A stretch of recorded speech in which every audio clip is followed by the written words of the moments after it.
EVM जिंदा है कि मर गया? मुझे तो लगता था कि शायद इस बार वो ईवीएम की अर्थी ने क्या जुलूस निकाले। ये षड्यंत्र का हिस्सा था दोस्तों, और कभी भी देश उनको माफ नहीं करेगा। मैं दुनिया में ढोल पीट रहा हूं कि हम मदर ऑफ डेमोक्रेसी है, और ये दुनिया में जाकर के बता रहे हैं नहीं नहीं हमारे देश में तो डेमोक्रेसी ऐसा कुछ नहीं, वो मोदी बैठ गया है, वो एक चाय बेचने वाला यहाँ पहुंच कैसे गया।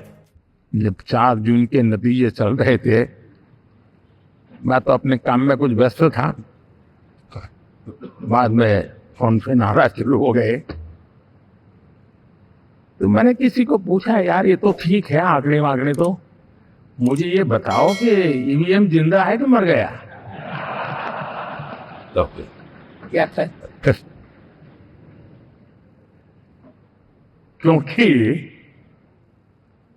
ये लोग तय करके बैठे थे कि भारत के लोकतंत्र और लोकतंत्र की प्रक्रिया के प्रति विश्वास ही लोगों का उठ जाए, और लगातार ईवीएम को गाली देना। और मुझे तो लगता था कि शायद इस बार वो ईवीएम की अर्थी ने क्या जुलूस निकालेंगे, लेकिन 4 जून शाम आते आते उनको ताने लग गए, ईवीएम ने उनको चुप कर दिया। ये ताकत है भारत के लोकतंत्र, ये ताकत है भारत की निष्पक्षता की, ये भारत की ताकत है भारत के चुनावी तंत्र की, चुनाव आयोग की। और मैं मानता हूं कि ये आशा करता हूं कि 5 साल तो अब ईवीएम शायद मुझे नहीं सुनाई देगा, लेकिन जब 29 में हम जाएंगे तो फिर से शायद ईवीएम को लेकर के नाचने की शुरुआत करेंगे।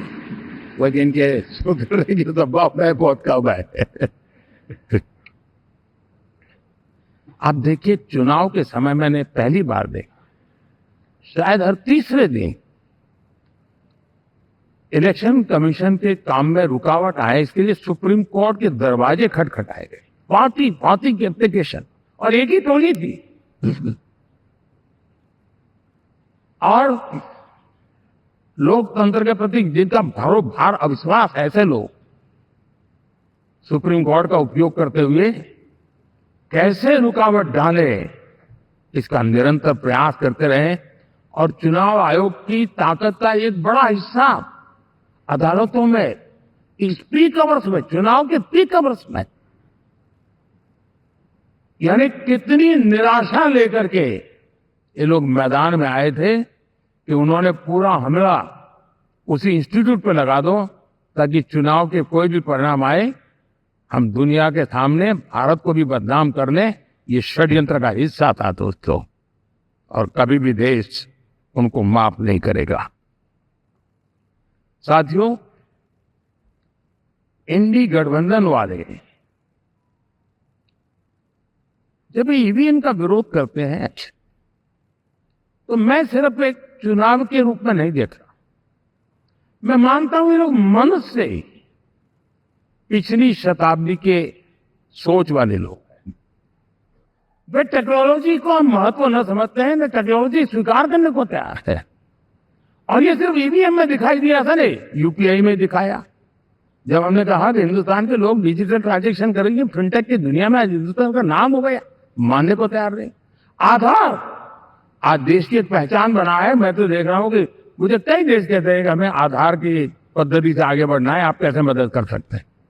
उस आधार को रोकने के लिए सुप्रीम कोर्ट में बार जाकर के परेशानियां फंसा, यानी मूलतः ये प्रगति के विरोधी, आधुनिकता के विरोधी, टेक्नोलॉजी के विरोधी इंडी अलायंस हमने देखा है। साथियों, इस देश के लिए ये भी चिंता का विषय है कि विश्व में भारत के लोकतंत्र की ताकत को कम आंकने का प्रयास, और कितना एक्सट्रीम है।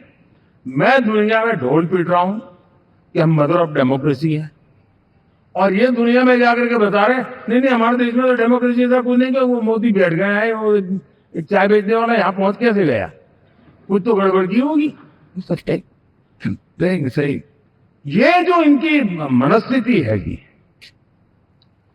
भारत के नागरिकों को चुनाव प्रक्रिया के प्रति अविश्वास पैदा करने का जो उनका षड्यंत्र है, मैं मानता हूं कि अब दुनिया भी भारत के लोकतंत्र की विविधता, विशालता, व्यापकता, गहनता, इन सबको भी जानने समझने के लिए आकर्षित होगी। ऐसे इस चुनाव के नतीजे में देख रहा हूं।